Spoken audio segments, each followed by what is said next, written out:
Chapter 1. The billionaire and his son Ethan Carter was a billionaire, known for his ruthless business acumen. As the CEO of Carter Enterprises, he had built a financial empire from the ground up. But despite all his wealth, his greatest treasure was his 10-year-old son, Oliver. Born with cerebral palsy, Oliver's condition limited his mobility and required constant care.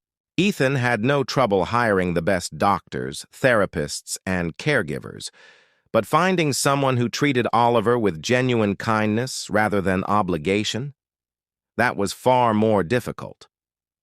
One chilly autumn afternoon, Oliver made an unusual request.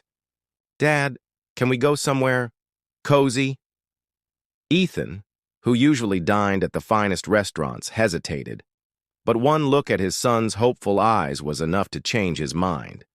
So, for the first time in years, the billionaire stepped into a small, family-owned diner on the outskirts of the city, without realizing his life was about to change forever. Chapter 2. The Waitress with a Heart of Gold Inside.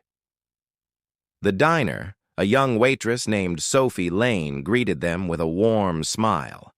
In her mid-20s, with kind brown eyes and an aura of quiet strength, Sophie was no stranger to hardship. She was working double shifts to support her mother, who had recently been diagnosed with cancer. Money was tight, but Sophie never let her struggles diminish her kindness. As she approached their table, she noticed Oliver struggling with his fork. His small hands trembled as he tried to pick up a piece of pancake, only for it to fall back onto the plate. Ethan, engrossed in a business call, hadn't noticed his son's frustration. Sophie hesitated for a moment before kneeling beside Oliver and softly whispering, "Would you like some help?" Oliver's blue eyes lit up with gratitude. "Yes, please."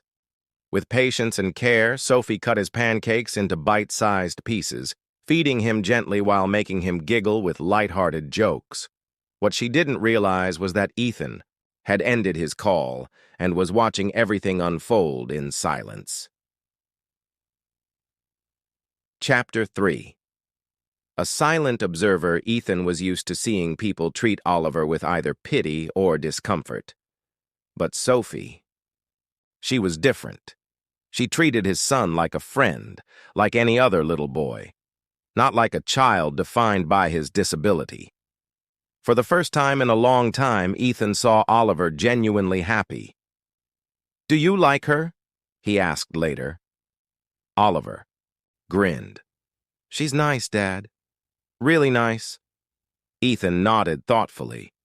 He was a man who believed in rewarding kindness, and Sophie had just shown him something money could never buy. Chapter 4. A Life of Struggles. That evening, Sophie returned home, exhausted. She lived in a tiny apartment with her mother, Linda, who lay on the couch, too weak to move. "How was work, sweetheart?" Linda asked. Sophie forced a smile. "It was okay, just another long shift." She didn't mention the growing pile of medical bills or how she had skipped meals to make sure her mother had enough for her treatments. There was no time for dreams. Her only priority was survival. Chapter 5. The Invitation. The next morning, as Sophie was about to start her shift, her manager rushed over. "Sophie, there's someone here to see you." Confused, she stepped outside, only to find Ethan Carter waiting near the entrance. Her stomach tightened. "Mr. Carter?" she asked nervously. Ethan gave her a small smile.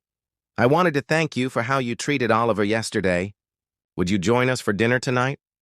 Sophie hesitated. "I appreciate the offer, but I have another shift after this." Ethan nodded. "What if I pay you triple what you'd make in that shift?" Her breath caught. That kind of money could cover her mother's medications for a month. After a long pause, she nodded. "All right." Chapter 6. An Unforgettable Evening. That night, Sophie arrived at Ethan's estate, feeling completely out of place in her thrift store.